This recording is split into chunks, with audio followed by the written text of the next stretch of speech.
कहते हैं कि दुनिया में मन सबसे ज्यादा शक्तिशाली चीज होती है।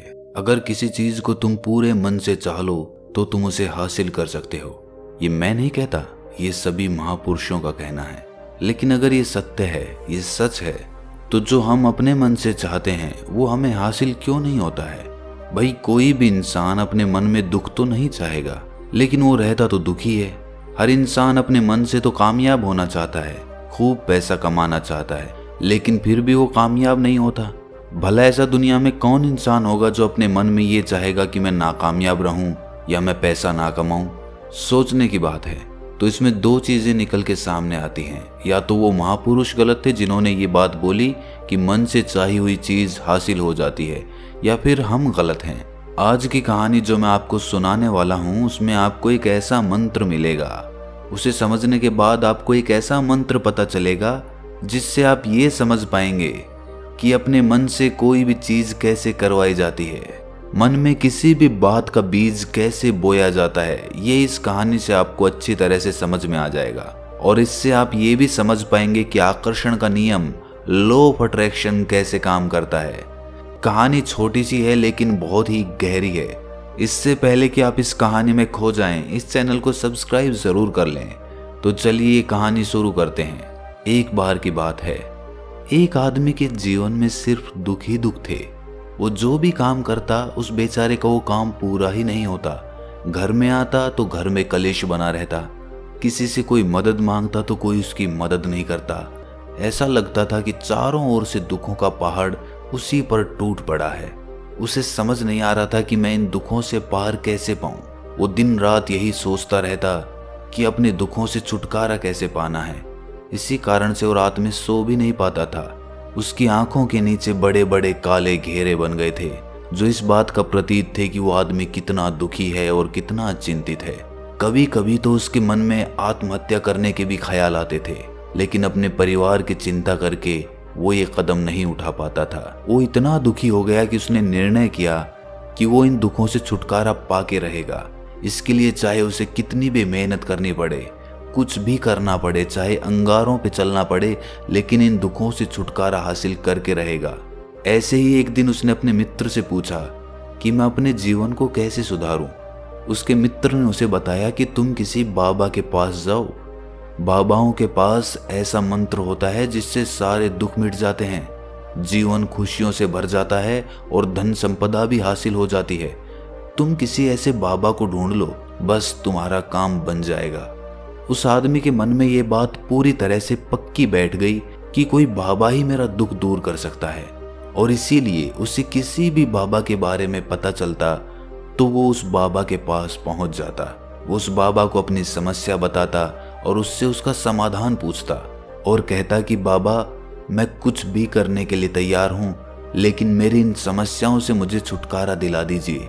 आप जो कहेंगे मैं वो करूंगा, लेकिन मेरे जीवन को सुधार दीजिए। बाबा उसे कुछ टोने टोट के बता देते थे करने के लिए, और बदले में दान दक्षिणा ले लेते थे कि ये टोना टोटका करने के बाद तुम्हारे घर में सुख शांति बनी रहेगी, बस इस टोटके को पूरी विधि के साथ करना। वो आदमी घर लौटकर पूरी विधि के साथ टोने टोटके करने लगा, लेकिन बहुत टोने टोटके करने के बाद भी उसके जीवन में कुछ बदलाव नहीं आया। इसके विपरीत उसका जीवन और ज्यादा दुखी हो गया। जो भी बाबा उसे टोना टोटका देता था वो बदले में उससे दान दक्षिणा लेता था, जिससे उसका धन भी धीरे धीरे खत्म हो रहा था। इससे उसके जीवन में दुख और ज्यादा बढ़ गए। तब उसे लगा कि बाबाओं के पास जाने से तो मेरे जीवन में दुख कम होने की बजाय बढ़ते ही जा रहे हैं, तो मुझे क्या करना चाहिए? बाबाओं के पास जाऊं या ना जाऊं? फिर एक दिन एक आदमी ने उसे बताया कि तुम अपने घर में किसी पंडित को बुलाकर हवन करवा लो। हवन होगा, घर शुद्ध हो जाएगा। कोई भी बुरी ऊर्जा होगी घर में तो वो घर से बाहर चली जाएगी। किसी पंडित को बुलाकर पूरे विधि विधानों से मंत्रोच्चारण कराओ और हवन कराओ, जिससे घर में सुख शांति आए। उस आदमी के मन में ये बात बैठ गई और उसने एक पंडित को अपने घर पर बुलाकर हवन करवा दिया। हवन अच्छी तरह से संपन्न हुआ।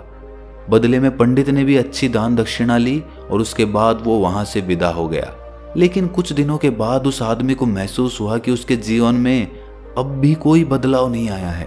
अब वो आदमी पूरी तरह से दुखी हो गया और ज्यादा परेशान हो गया। अब तो उसे लगने लगा था कि मेरे जीवन में से दुख कभी खत्म ही नहीं होंगे। और यही सोच सोच कर उस आदमी का बुरा हाल हो गया था। फिर एक दिन उसे अपने मित्र से एक ऐसे बाबा के बारे में पता चला जो समाधान बताने के लिए कोई दान दक्षिणा नहीं लेता था। उस आदमी को लगा कि ये बाबा दूसरे बाबाओं की तरह नहीं हो सकता, क्योंकि ये दान दक्षिणा तो लेता ही नहीं, और अगर दान दक्षिणा नहीं लेता तो ये सच में कोई सिद्ध बाबा होगा। और यही सोचकर वो उस बाबा के पास पहुंच जाता है। जब वो आदमी वहां पर पहुंचता है तो वो बाबा ध्यान में बैठे हुए थे। ये देखकर वो आदमी वहीं पर चुपचाप बैठकर ध्यान से बाहर आने का उनका इंतजार करने लगा। थोड़ी देर बाद बाबा ने आंखें खोली तो सामने एक दुखी और परेशान युवक को बैठे देखा। वो उसकी आंखों के नीचे काले घेरे देखते ही समझ गया कि ये आदमी अपने जीवन से कितना परेशान है। उसे संबोधित करते हुए बाबा ने पूछा कि बच्चा, क्या चाहते हो? बाबा के पास क्या लेने आए हो? उस आदमी ने कहा कि बाबा, मैं अपने जीवन से बहुत परेशान हूं। मैंने इन दुखों को दूर करने के लिए बहुत सारे रास्ते अपनाए, हर वो तरकीब करके देखी जो किसी बाबा ने मुझे बताई, हर वो काम किया जो किसी भी इंसान ने मुझसे करने को कहा, लेकिन मेरे जीवन में दुखों में कोई कमी नहीं आई। बाबा, इसके विपरीत मेरे जीवन में दुखों में बढ़ोतरी हो गई। मुझे समझ नहीं आ रहा है कि मैं क्या करूं। कभी कभी तो मैं आत्महत्या करने की सोचता हूं, लेकिन अपने परिवार की सोचकर मैं ये कदम नहीं उठा पाता। मैंने आपके बारे में बहुत सुना है बाबा, और मैं बहुत उम्मीद के साथ आपके पास आया हूं। कृपया करके मुझे कोई ऐसा मार्ग बताएं जिससे मुझे अपने दुखों से छुटकारा मिल जाए। मैं अपने दुखों से छुटकारा पाने के लिए कुछ भी करने को तैयार हूं। आप मुझे कोई भी रास्ता बताएं, चाहे वो रास्ता कितना भी कठिन क्यों ना हो, मैं उसको पार करके रहूंगा। बाबा ने महसूस किया कि आदमी तो सच में बहुत परेशान है।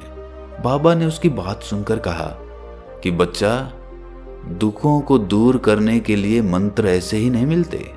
मंत्र पाने के लिए कुछ करना पड़ता है। तुम कुछ कर सकते हो?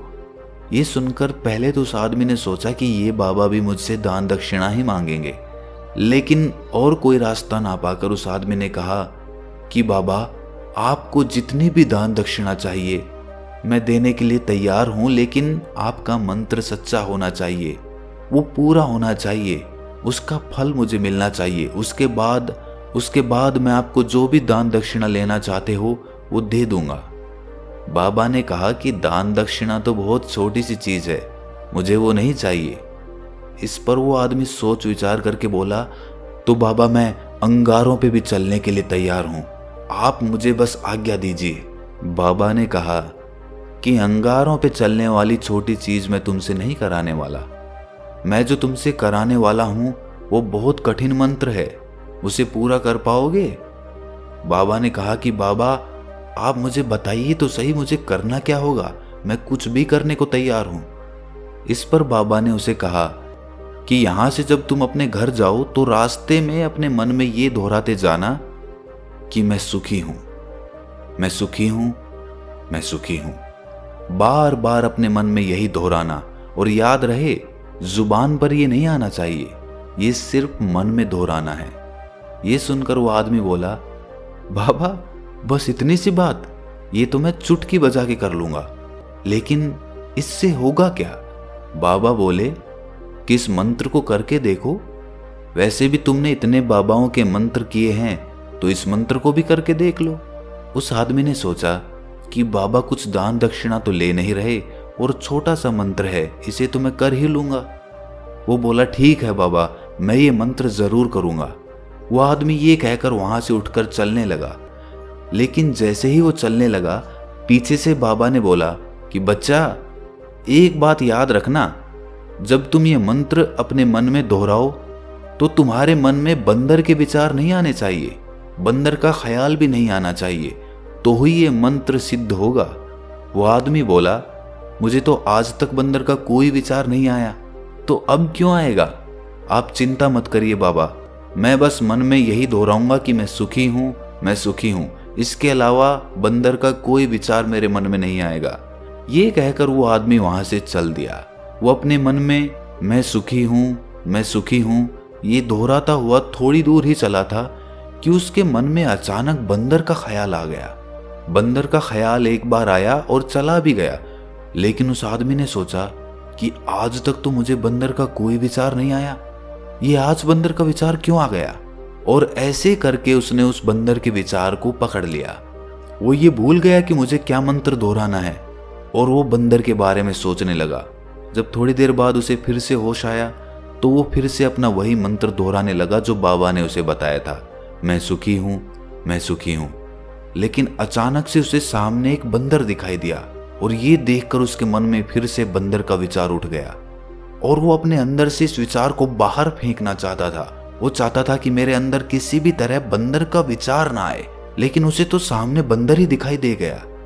ऐसे ही जद्दोजहद करते करते वो घर पे पहुंचा और घर पे पहुंचने के बाद अपनी पत्नी को कहा कि हे बंदरिया, मुझे खाने में बंदर परोस दो। और जब उसे एहसास हुआ कि उसने क्या बोल दिया तो वो अपने बाल नोचने लगा। वो दीवारों में सर मारने लगा कि आज तक मुझे बंदर का कोई विचार नहीं आया और आज मुझे ये क्या हो गया है कि मुझे हर जगह बंदर ही बंदर नजर आ रहे हैं, ये कैसी माया है। यही सोच सोच कर वो आदमी रात भर सो नहीं पाया। रात भर करवटें बदलता रहा और सुबह उठकर सीधे उसी बाबा के पास पहुंच गया और उसके चरणों में गिरकर कहा कि बाबा, पता नहीं क्या चमत्कार हो रहा है, आज तक मुझे बंदर का कोई विचार नहीं आया, लेकिन कल से जब से आपने मुझसे कहा कि बंदर का विचार नहीं आना चाहिए, तब से मुझे हर जगह बंदर ही बंदर नजर आ रहे हैं। उस आदमी ने कहा कि बाबा, मुझे तो आपके पीछे पेड़ पर बैठा हुआ बंदर भी केले खाता हुआ दिखाई दे रहा है, ये हो क्या रहा है बाबा। ये सुनकर बाबा हंसने लगे। बच्चा, मन का जाल एक ऐसा जाल है जिसे समझ पाना इतना आसान नहीं है। बंदर तो तुम्हारे रास्ते में पहले भी आते थे। जब तुम मेरे पास आए थे तो इन्हीं पेड़ों पे ये बंदर घूम रहे थे, लेकिन तब तुम्हारे ध्यान में ये बंदर नहीं था, तब तुम्हारे ध्यान में सिर्फ अपने दुख थे। इसके बाद बाबा ने उसे बताया कि बच्चा, हम जिस चीज से भी दूर भागना चाहते हैं वही चीज हमारे मन में बहुत गहरे में प्रविष्ट हो जाती है, वो हमारे अंतर मन में समा जाती है। असल में हम जिस चीज से भी छुटकारा पाना चाहते हैं उससे छुटकारा इसीलिए पाना चाहते हैं कि वो हमारे साथ बहुत गहरे से जुड़ी हुई है, और हम जितना ही उससे छुटकारा पाना चाहते हैं वो उतनी ही गहरी हमारे मन में बैठती चली जाती है और आखिरकार वो हमारे अंतर मन में छा जाती है। ऊपर से तो हम चाहते हैं सुखी होना कि मैं सुखी हूँ, सुखी हूँ, हमारे होंठ भी यही बोलते रहते हैं, लेकिन हमारे मन में दुख समाये होते हैं। हमारे विचारों में, हमारे मन में हमें दुख ही दुख दिखाई देते हैं। इसीलिए अपनी जुबान से बार बार ये बोलने से कि मैं सुखी हूँ, मैं सुखी हूँ, हम सुखी नहीं होंगे जब तक ये मंत्र हमारे अंतर मन में प्रविष्ट नहीं होगा। इस पर उस आदमी ने पूछा कि बाबा, लेकिन ये मंत्र हमारे अंतर मन में प्रविष्ट कैसे होगा। ये सुनकर बाबा ने कहा कि बच्चा, अपने दुखों से लड़ना बंद कर दो। जब तक तुम अपने दुखों को दूर करने की सोचते रहोगे तब तक वो दुख तुमसे चिपके रहेंगे, तब तक वो दुख तुम्हारे अंतर मन पर अपना राज जमाए बैठे रहेंगे। और जिस दिन तुम उन दुखों के बारे में सोचना ही छोड़ दोगे, उन दुखों से छुटकारा ही नहीं पाना चाहोगे, उसी दिन से तुम्हारी जिंदगी से दुख गायब हो जाएंगे। क्योंकि किसी भी चीज से छुटकारा पाने के लिए हमें उस चीज के बारे में सोचना पड़ता है, और हम जितना ही उस चीज के बारे में सोचते हैं वो उतनी ही गहरी हमारे मन में प्रविष्ट होती चली जाती है। हम अधिकतर समय दुखों के बारे में ही सोचते हैं। हम यही सोचते हैं कि हमारे जीवन में दुख है और हमें इससे छुटकारा पाना है। इसी वजह से बार बार सोचने से वो दुख हमारे अंतर मन में प्रविष्ट हो जाते हैं और हमें एहसास भी नहीं होता। इसीलिए अगर तुम दुखों से छुटकारा पाना चाहते हो तो दुखों से छुटकारा पाने के बारे में सोचना छोड़ दो। तुम्हें दुखों से छुटकारा मिल जाएगा। अक्सर आदमी धूम्रपान छोड़ना चाहता है, शराब छोड़ना चाहता है, सुबह अपने आप से ये वादा करता है कि मैं कोई भी गलत काम नहीं करूंगा, लेकिन शाम को जब लौटता है तो नशे में चूर होकर लौटता है। ऐसा क्यों होता है कि जो हम सोच रहे हैं वो पूरा कर ही नहीं पा रहे हैं? असल में हम उस चीज को बहुत ज्यादा तवज्जो दे रहे हैं, उस चीज को बहुत ज्यादा अहमियत दे रहे हैं। जब भी हम उस चीज को छोड़ने के बारे में सोचते हैं तो हम उसकी इम्पोर्टेंस यानी कि विशेषता और ज्यादा बढ़ा देते हैं। हमारा मन उस चीज के बारे में जितना ज्यादा सोचेगा, शराब या धूम्रपान छोड़ने के बारे में जितना ज्यादा सोचेगा, हमारा मन उतना ही उस चीज के पीछे ज्यादा भागेगा। हमें उस चीज से लड़ना नहीं है, बल्कि बिना सोचे गुजर जाना है। और अगर इस मंत्र को हम समझ लेते हैं तो हम अपने जीवन में जो भी पाना चाहते हैं उसे अपने अंतर्मन में डाल सकते हैं। और एक बार वो लक्ष्य हमारे अंतर्मन में बैठ जाता है तो फिर सफलता पाने में कोई समस्या नहीं आती, कोई दिक्कत नहीं आती। तो दोस्तों, कैसी लगी आपको ये कहानी कमेंट सेक्शन में ज़रूर बताएं, और अच्छी लगी तो इस चैनल को सब्सक्राइब करना ना भूलें।